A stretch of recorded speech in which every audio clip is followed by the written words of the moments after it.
Akan langsung menuju ke Wafa. Ya, Wafa kalau menjelaskan tentang Web 3.0 itu apa yang mungkin bisa disampaikan ke pemirsa dan juga keterkaitannya dengan desentralisasi, blockchain, NFT, smart contract dan juga metaverse hingga cryptocurrency. Oke, ini pertanyaan yang sangat dalam dan sangat menarik untuk dijawab karena di Indonesia sendiri masih banyak simpang siur dan masih banyak misunderstanding dan miskomunikasi mengenai apa itu sebenarnya Web 3, crypto, blockchain, NFT, metaverse, dan lain-lain. Mungkin kalau kita telaah secara komprehensif, ada yang dulu namanya Web 1.0. Web 1.0 ini adalah internet di mana informasi itu dideliver secara satu arah. Jadi ada satu informasi, dia dideliver dari satu pihak ke pihak lain. Lurus gitu aja.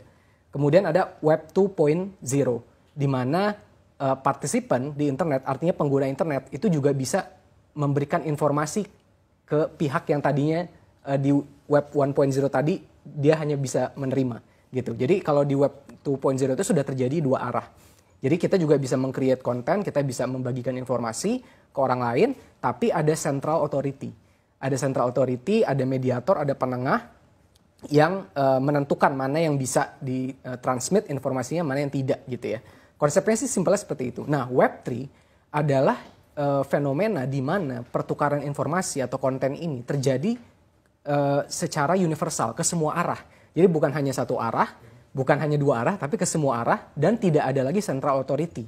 Dia menjadi decentralized. Decentralized itu artinya ketika suatu informasi disampaikan itu akan terrekam, tercatat secara transparan dan secara lengkap, dan untuk informasi itu bisa memberikan impact ke sistem tersebut, itu harus disetujui oleh semua partisipan yang ada di dalam sistem tersebut.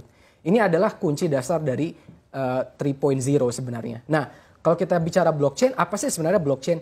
Blockchain itu pada arti sederhananya adalah buku besar, sebuah buku besar, ledger, di mana every single transaction, every single piece of information yang ditransmit itu dicatat di situ. Dan direkam perpindahannya. Siapa yang memiliki informasi ini sekarang? Siapa yang memiliki informasi ini? Oh, ada perpindahan dari pihak ini ke pihak ini. Perpindahan itu semua tercatat di dalam blockchain itu tadi.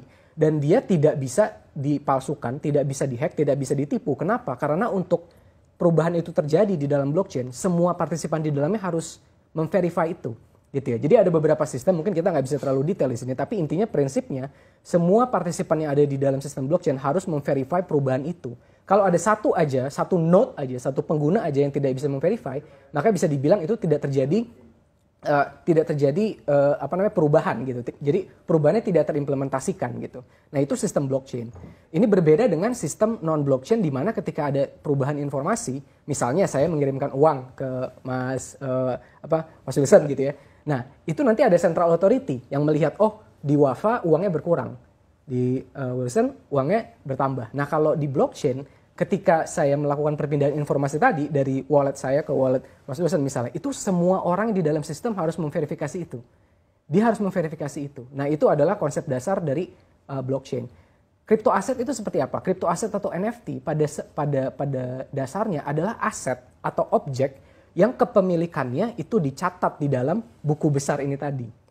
Di dalam blockchain ini tadi. Apapun itu. Jadi kalau sekarang kita dengar NFT mungkin taunya artwork gitu ya, gambar-gambar lucu yang ada di OpenSea, atau mungkin ya kemarin ada Gozali Everyday yang selfie dan lain-lain. Tapi sebenarnya teknologi NFT dan crypto aset itu bisa digunakan untuk apapun.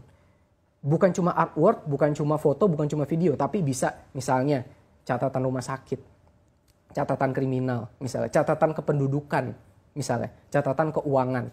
Jadi pengaplikasian teknologi blockchain dan crypto aset ini harus dilihat lebih dari manifestasinya sekarang gitu. Saya sering bilang momennya Indonesia sekarang ini, Web3 ini seperti momen Keong Racun Sinta Jojo tahun 2007-2008 gitu. Di YouTube orang kaget semua, apa sih itu YouTube?